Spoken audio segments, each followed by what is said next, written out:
السلام علیکم دوستو، میرا نام ہے اسامہ اور آپ دیکھ رہے ہیں رومی 41 ٹی وی۔ آج میں آپ کو بتاؤں گا کہ اللہ تعالیٰ نے کتے کو کب اور کیوں پیدا کیا۔ تو ویڈیو شروع ہونے سے پہلے گزارش کرتا ہوں کہ چینل کو ضرور سے ضرور سبسکرائب کیجیے گا اور بیل آئیکن لازمی دبائیں۔ شکریہ۔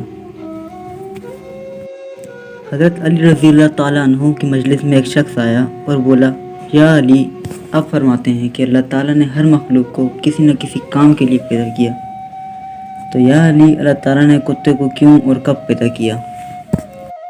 حضرت علی رضی اللہ تعالیٰ عنہ نے فرمایا، اے شخص، میں نے اللہ کے رسول سے سنا ہے کہ انہوں نے فرمایا کہ جب آدم علیہ السلام کو زمین پر بھیجا گیا اور آدم علیہ السلام بی بی حوا کو ڈھونڈتے ڈھونڈتے اکیلے ادھر ادھر پھر رہے تھے تو شیطان نے یہ چاہا کہ آدم علیہ السلام کو ختم کیا جائے۔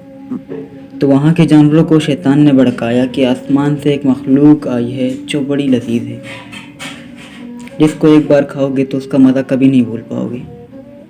تو یوں ان جانوروں نے آدم علیہ السلام پر حملہ کیا، تو اتنے میں اللہ تعالیٰ نے جہاں شیطان کھڑا تھا ان کے قدموں میں ایک نر اور مادہ کتا نکال کے آدم علیہ السلام کی حفاظت کے لیے رکھ دیا، اور